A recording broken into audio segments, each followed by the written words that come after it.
Bom, o capitalismo brasileiro está atrasado. Acredito que isso é praticamente uma unanimidade.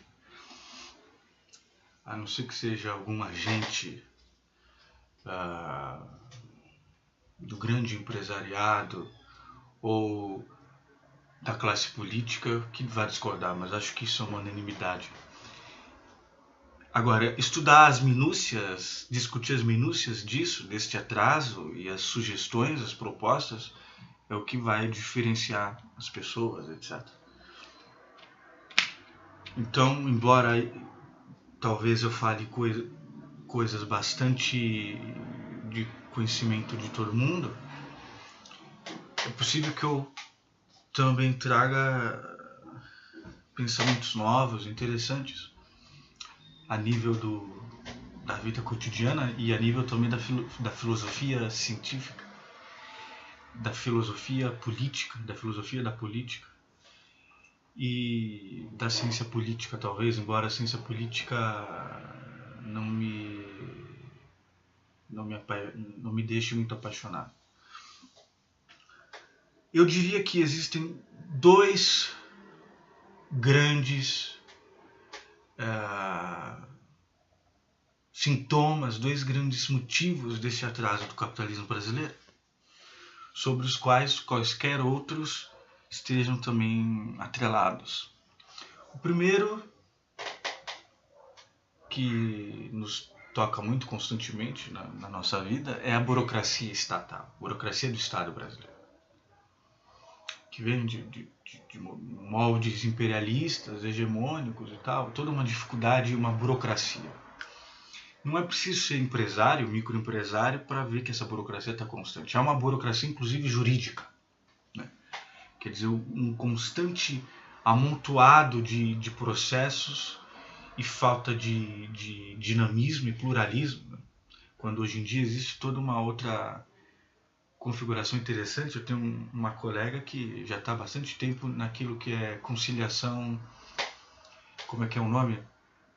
Ela e o marido dela, em São Paulo, já estão há alguns anos, são inclusive bastante pioneiros nisso, que é a mediação.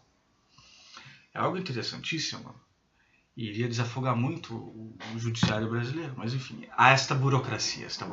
Não precisa você abrir uma empresa ou uma microempresa para ver que há toda uma burocracia e como os anseios da sociedade e setores também técnicos, corporativos tentam avançar nesse sentido.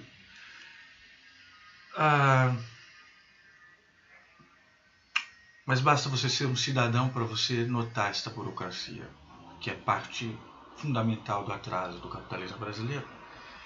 E falando em cidadania, que também é uma outra palavra, há grandes palavras para mim, que são para mim como veredas de um grande sertão. Então, a burocracia, a cidadania, é importante, entre parênteses, dizer que nós brasileiros nos tornamos consumistas. Finais do século XIX para cá, tá? Você vê, a República criou a classe média. Século XX, todo o progresso, etc. E até hoje nós viramos consumistas. Mesmo todas as políticas socialistas, por exemplo, do PT ou de renda e Bolsa Família, etc., criou um certo consumo que pode até ser vital, necessário para a vida humana, mas é um consumo, o consumismo. E nós ainda estamos num processo de cidadania, de virarmos cidadãos, mais do que consumistas. Então, talvez esse aspecto da burocracia ele vá sendo resolvido à medida em que nós vamos encontrando passos para virarmos cada vez mais cidadãos do que simplesmente consumistas.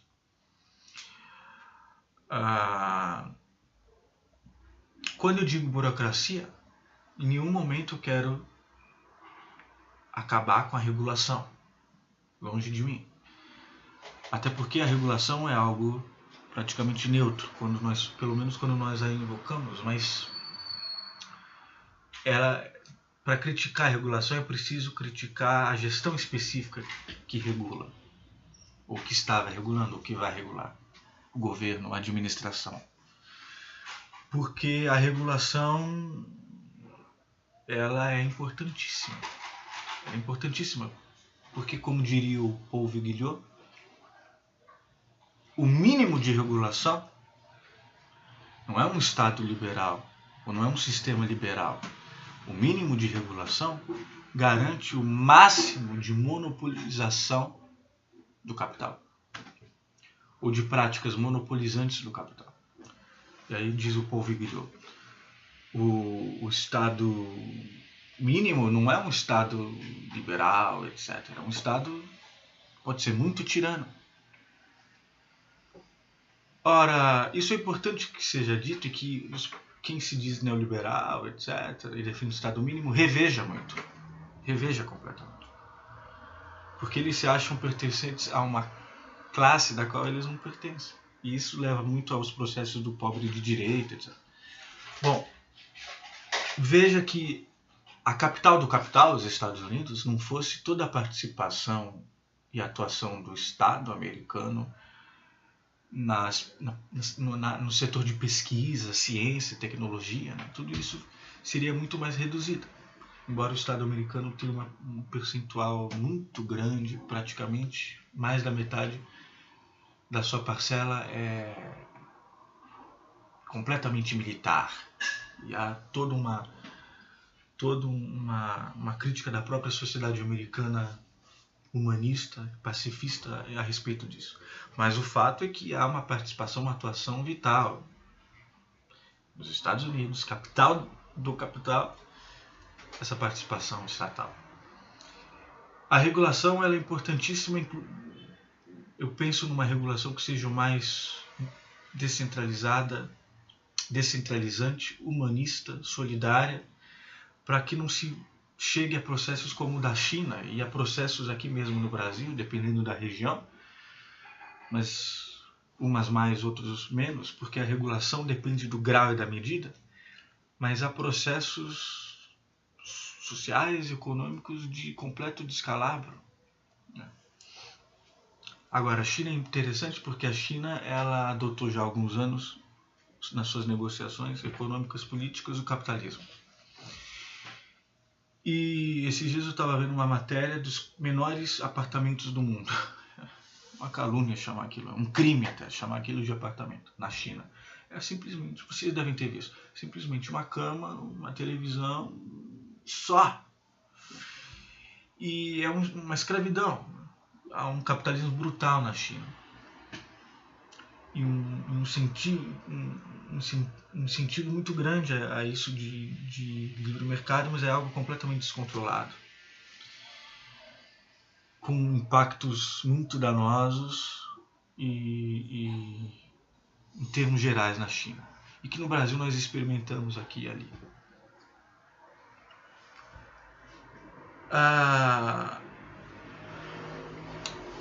Então, bom, já tem 8 minutos.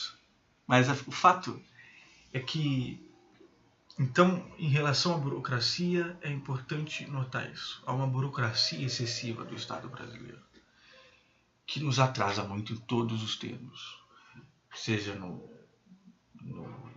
nosso corpo capitalista, no nosso corpo para o capital, no nosso corpo de produção, na área da cultura, das artes, na área da cidadania, na área dos direitos, na área da jurisprudência, na área jurídica. Há toda uma burocracia imperialista que dificulta muito a nossa vida, a nossa concretização, e, falando português claro, corta muito barato do brasileiro. Todo sonho do brasileiro, desejos, anseios, corta muito barato. Volto a dizer, repito, a todo um setor da própria sociedade, de outros setores técnicos corporativistas que tentam transformar isso, procurando uma autonomia, uma pedagogia, uma educação financeira, tudo isso que eu acho um tédio, mas que reconheço a importância na sociedade.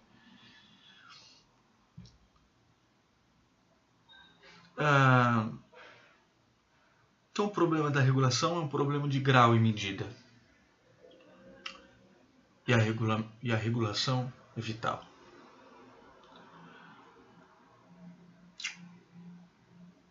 Tá, burocracia.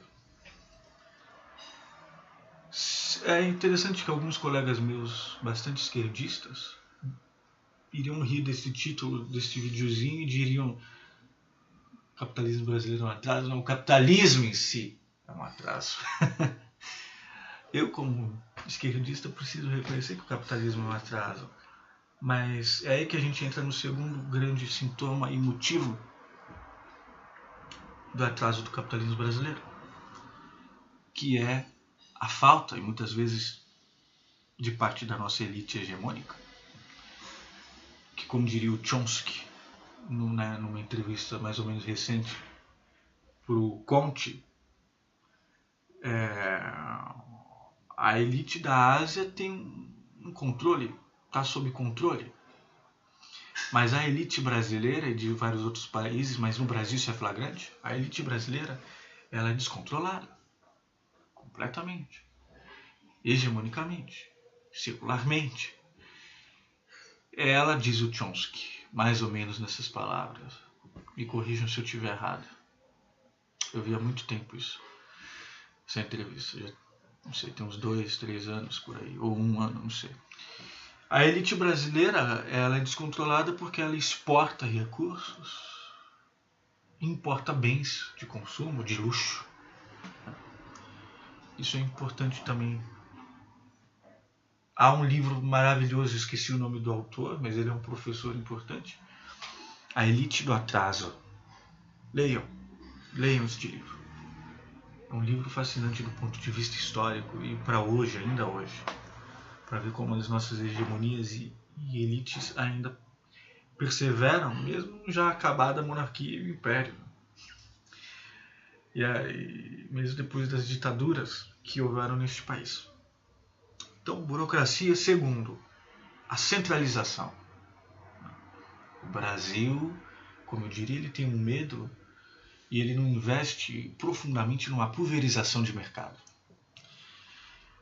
E é aí que eu falo dos meus amigos esquerdistas e de mim falando do capitalismo sendo esquerdista, é de que se há uma grande qualidade do capitalismo, ou talvez a única grande qualidade do capitalismo, talvez seja a pulverização de mercado. Mas também não é um fator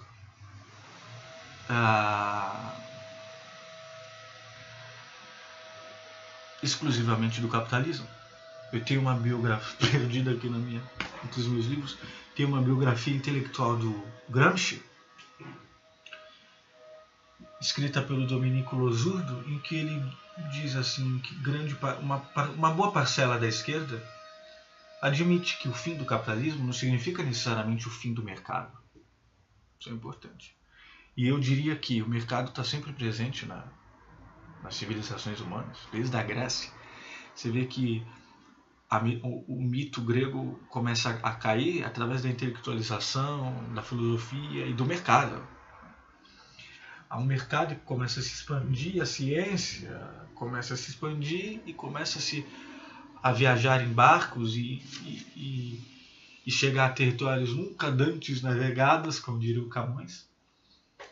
Então há esta cronologia, este cordão umbilical entre a antiguidade clássica e o Renascimento. Mas não é necessariamente aí que nasce o capitalismo, como dizem alguns aí, erroneamente, de uma forma equivocada. Porque o capitalismo, conforme nós conhecemos, é mais complexo e nasce exatamente com a Revolução Industrial. Junto, inclusive, com o socialismo, o comunismo, Marx, Engels, estão todos ali no calor, na crista da onda, no calor do momento do capitalismo e da Revolução Industrial. Então o mercado é algo que precisa ser segmentado do capitalismo, dividido, estudado de uma forma, muitas vezes, autônoma em relação ao capitalismo. Então a pulverização de mercado, que é algo interessantíssimo, ela no Brasil ela não encontra um grande respaldo, ainda não encontrou um grande respaldo. Isso é preponderante no atraso brasileiro. Porque veja só, nós temos oligarquias, oligopólios, em volta disso nós temos plutocratas também. A relação incestuosa, corrupta, que está todos os dias nos jornais, que eu não assisto, porque a mídia é muito perniciosa. Eu me interesso pelas mídias alternativas da internet, e olhe lá, Mas toda a relação incestuosa e promíscua entre o empresariado e a classe política, é importante dizer isso, Joesley Batista, a família Odebrecht, quer dizer, são todos aqueles que diriam que o Estado mínimo é importantíssimo, mas quem mais defende o Estado mínimo costuma ser quem mais usa e abusa do Estado. E faz de refém com licitações, propinas. Aliás, hoje em dia, aquele sujeito da Boitempo, esqueci o nome, que tem um bigodinho assim, ele é bastante instigante, ele disse que há uma pesquisa, não sei o que hoje em dia tudo no mundo, até submarino, tem propina. A corrupção. Também corrobora aquilo que meus colegas diriam que o capitalismo por si só é corrupto, injusto, um atraso. No entanto, a pulverização de mercado ela é fascinante.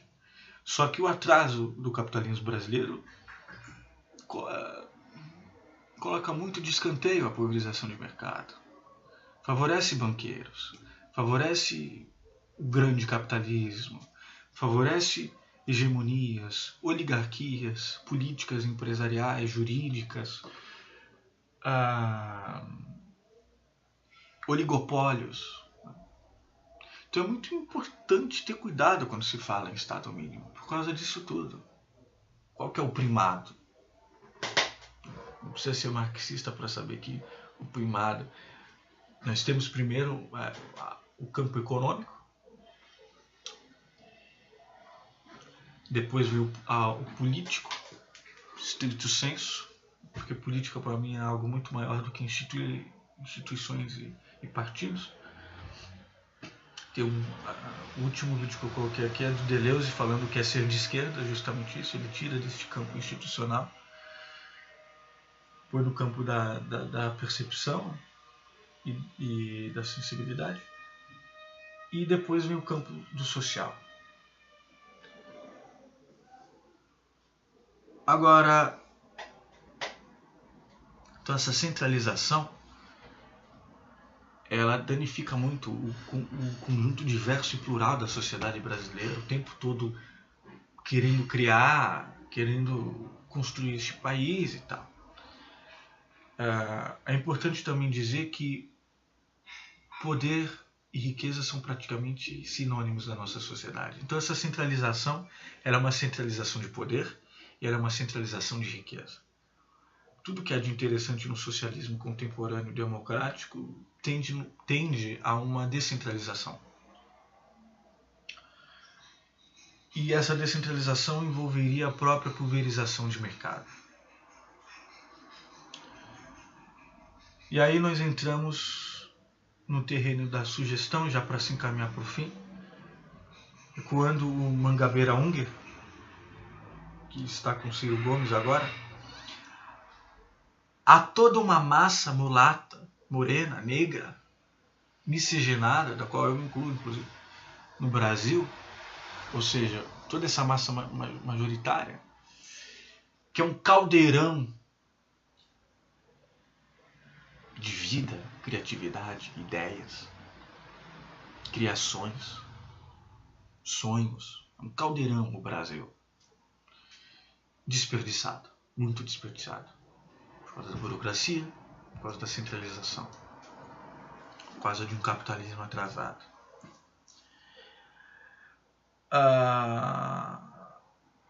E que, portanto, quando houver... Bom, aí nós entramos em dois... Eu estou escrevendo vários livros, inclusive sobre o revolucionário e o conservador, mas aí nós entramos em dois vieses. Cada um vai defender uma coisa. O viés revolucionário, que violentamente propõe a substituição de um sistema por outro, ou um viés reformista, que também atua numa espécie de revolução, em pequenas grandes revoluções, digamos, porque é mais gradual, que faça com que haja uma descentralização, uma regulação dinâmica entre a burocracia e uma desestabilização total do poderio hegemônico, elitista, oligárquico, plutocrático, dos oligopólios no Brasil. Você veja que as multinacionais fazem o que bem entendem aqui, né? E as grandes empresas brasileiras também, e as privatizações, que muitas vezes trazem muita corrupção por trás. No momento em que tudo isso se tira isso, passa esse sufoco que já vem desde a colônia, império, repúblicas, ditaduras, redemocratizações, etc., golpes parlamentares, como que houve de 2016, a partir do momento que se desafoga isso, toda essa massa, ela...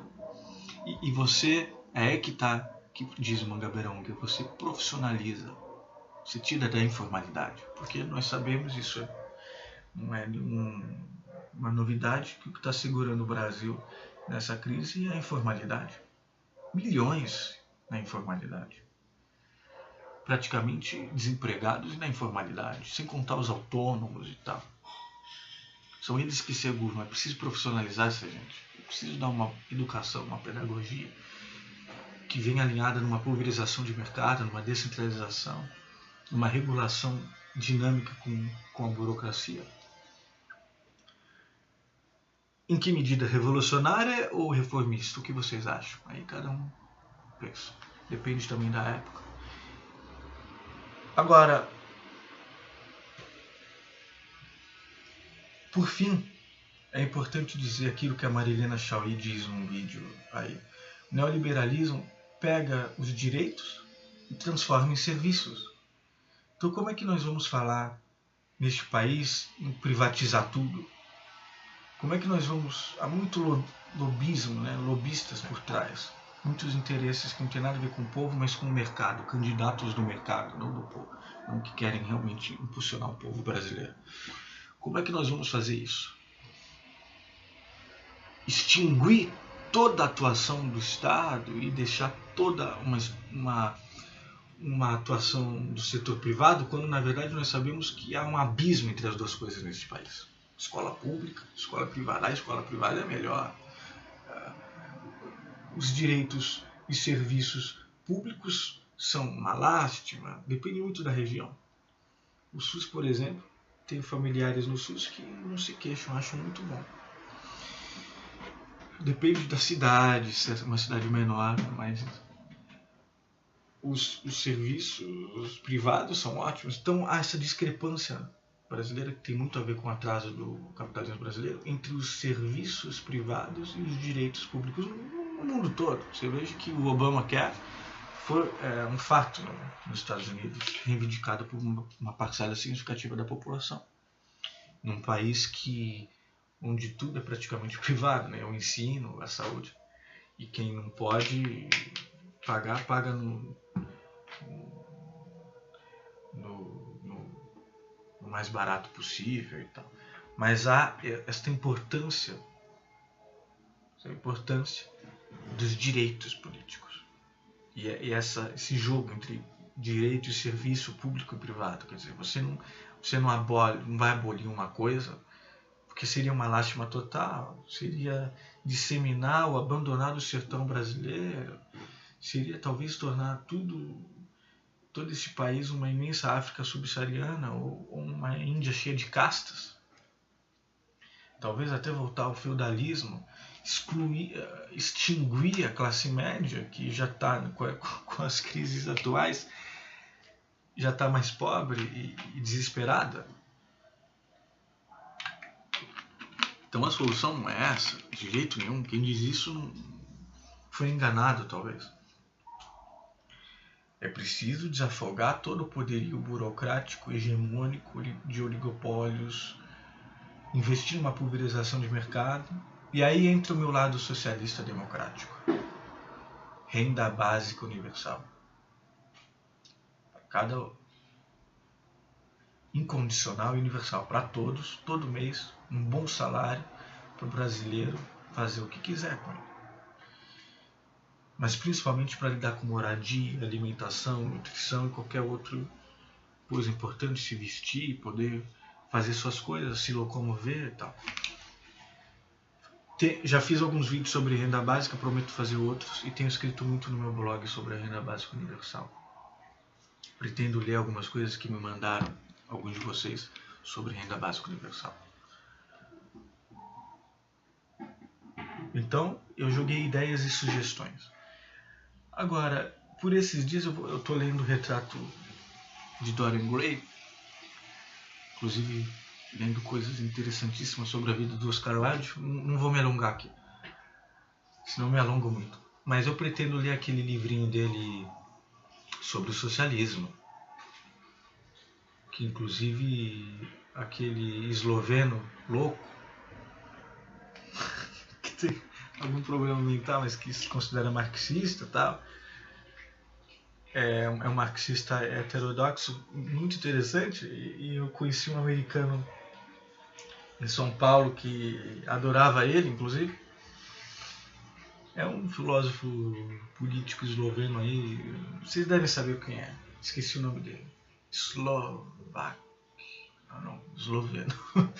Mas enfim, ele gostava muito desse livro do Oscar Wilde, cujo título é A Alma Humana, ou A Alma do Homem diante do Socialismo, ou sobre o socialismo, alguma coisa assim. Pretendo ler para talvez trazer mais ideias ainda, porque neste livro Wilde diz que um bom governo socialista, ele está falando em finais do século XIX, nos estertores da era vitoriana, um bom governo socialista